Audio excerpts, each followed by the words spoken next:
What is up, car addicts? In this video, I'll be talking about this week's quadruple money event week as well as the property and vehicle discounts. This event week is for June 2nd through June 8th, 2022. In terms of the GTA Plus member bonuses and discounts for this week, they still haven't updated it at the time of this recording, so I will put them in the pinned comment down below once Rockstar announces them later today. And from what I can see here, there doesn't seem to be a new HSW upgrade available for another car this month. So that's quite unfortunate there. It makes GTA Plus pretty useless now, for me at least. The only reason I personally had it was for the early access to the HSW cars to get that content out early for you guys. But with no new HSW upgrade for a vehicle this month, I might as well cancel a subscription, and I'd say other people should as well. Now there's literally no point in owning it. There was no point in owning it before, but now there literally is no point in owning it unless you're like a brand new player, but even then it's still not all that worth it. But again, the bonuses and stuff will be in the pinned comments, so you guys can kind of look through it later today. Anyways, the current prize ride for this week is the Vapid GB200. This car is primarily based on the Ford RS200 and has a normal price of $940,000, so it's definitely a bit pricey in general for a car like this. But anyways, to get this car for free, you have to place top 3 in a street series race for 3 days in a row. Now usually I'm not a fan of these days in a row requirements, but honestly 3 days isn't too bad in comparison to the 5 days in a row that they usually put for these more expensive cars, which is a bit ridiculous sometimes. Now, in terms of performance, this car is in the sports class and is one of the slower ones in that class. And the main reason for that is because this car does in fact have those annoying slow handling flags, which slows the car down over every bump. And of course, the mid-drive / double clutch doesn't work on the car. And since this is a rally car where you're going off-road with bumps and trying to mid-drive or get that speed boost out of the corners, the flags just make it a really annoying car to rally with and drive in general. However, I will admit, on flatter roads, this car is pretty nice to drive. Kind of unfortunate how they ruin so many potentially good cars with those flags. And the car does have great customization and tons of detail as well, both in the engine model and the interior. In terms of the test ride vehicles for this week, we have the Osiris, the regular Cyclone, and the Tesseract. And for next-gen console players, we have the Banshee as the HSW test ride car for this week. Now, in terms of the casino podium vehicle, we have the Infernus Classic. So this car is primarily based on the Lamborghini Diablo and has a normal price of $915,000, which is definitely a bit expensive, but not too bad considering GTA's current economy and the awesome detail and customization this car has. Now, in terms of performance, this car is in the Sports Classics class and is in top 10 for performance, but it's definitely a ways off the pace of some of the top vehicles like the Turismo Classic, Cheetah Classic, and the Retinue Mark II. So, starting off with the property discounts, we have 50% off the yachts. So, if for some reason you've always wanted a yacht in GTA, even though they're completely useless, you can get one half price for this week. Moving on to vehicle discounts, we have 40% off the Italy GTO, one of the fastest cars for sports car races, and one everyone should own in their garage. Even if you're on next gen, the GTO still is faster than the HSW S95 on some tracks that have less top speed areas. This is honestly a great price for this car, and one that I highly recommend getting if you don't own it already. Next up, we have 40% off the Tesseract. So this is an all-electric supercar that used to have the crown for the highest top speed electric car in game in terms of top speed, but obviously that was dethroned by the HSW Cyclone 2 on next gen. Now this car does have the slow handling flag, so it's not that great in terms of performance in general, but for some reason, catch-up in races does not affect this car. So depending on the race, it can be useful on old gen, but not so much on new gen. Moving along, we have 30% off the regular Cyclone.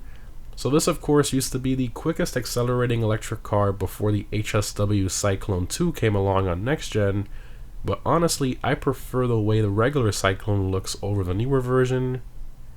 Next up we have 30% off the Vision, an absolutely beautiful car with some decent customization as well, but unfortunately a pretty slow car when you consider its race car inspired styling.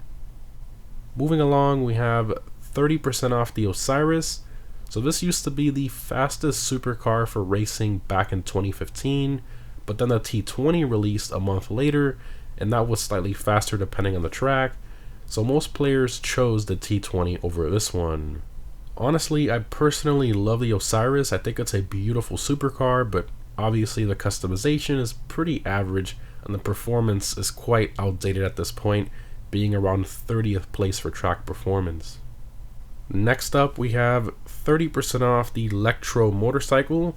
So this of course is the infamous bike from the Pacific Standard Heist with that useless KERS boost system on a very slow bike. Didn't really do all that much for it. It's cool for nostalgia and all that, but there are a ton of other bikes in GTA that are a lot better than this one. Next up we have 40% off the Stinger GT. So this is an OG 2013 Sports Classics car that looks fantastic, but unfortunately doesn't have any visual customization, and as you can imagine, it's very slow as well. Moving on to the Simon San Andreas website, we have 40% off the Peyote Gasser. So this car is in the muscle car class and is one of the slower ones in that class, around the pace of the Ellie and the Vigero. So yeah, not the quickest car, but it does have some decent customization. Next up we have 50% off the Strider. So one of the most forgotten cars in game because it's basically a lifted station wagon that Rockstar threw into the sports class for whatever reason when it probably should have been in a different class, maybe off-roads or something. But anyways, in general, it's a pretty slow car. It doesn't really off-road all that well either way. Moving on to the Benny's website, we have 50% off the Benny's custom conversion cost for the Glendale Custom, bringing that conversion cost down to only $260,000. And lastly, moving on to the Doc Tees website, we have 50% off the Toro boat. Now, I don't think I've ever seen this one on sale before, or maybe it was a very long time ago, but I don't remember this particular boat ever being on sale. Its price is pretty decent, but personally, I would rather own the Longfin, which literally has the top speed of a supercar. In terms of quadruple money, we have 4 times money NRP on the yacht missions. Of course, you have to own a yacht in order to host these, and even with 4 times money, the payout is still only about $40,000 to $60,000. So yeah, definitely not worth it, but the missions are quite fun, so I guess there's that. But the payout in regards to the time you spend on it, not really all that great. In terms of triple money, we have triple money NRP on the adversary mode drop zone, which is pretty cool. And lastly, we have double money NRP on the Martin contact missions, which I think is great for newer players in game, but obviously not the greatest. Moving on to the Prime Gaming discounts for Prime Gaming members only. So again, same as the last few months, the only thing we have is the usual free $100,000 for logging in during the event week period. And lastly, this week's RC Bandito time trial is Vespucci Beach. This week's normal time trial is Vinewood Bowl.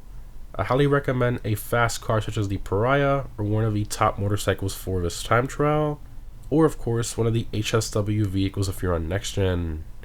In terms of the premium race for this week, we have the Sports Classics race Crossing Paths, and I know it says motorcycles on screen here for that class for whatever reason, but when you actually select it, it's on Sports Classics and the race is Crossing Paths. Very strange. So I'm not sure what's broken there, but anyways, I highly recommend either the Turismo Classic, Cheetah Classic, or the Retinue Mark II for that race. And if you're on next gen, the only car you want to be using for that race is the HSW Turismo Classic. And lastly, for next gen console users, the HSW time trial for this week is Textile City. As always, the HSW Hakachu Drag will be the best one for these. Every Friday I post a guide on how to easily beat the time trials for this week, So stay tuned for that if you're new. In terms of my vehicle discount pick of the week, I'm going to have to go with the Italy GTO. With its incredible, almost supercar-like performance, this is a car that you need to own, and for this price, I believe it's well worth it. Anyways guys, hope this was helpful. Overall, this event week is very strong in terms of vehicle discounts, but is definitely lacking in terms of the bonus money opportunities for only missions and adversary modes. Would have been nice to see something kind of unique on Double Money this week, but I guess it is what it is. We'll see what happens next week. Anyways guys, thanks for watching, and I'll see you in the next one.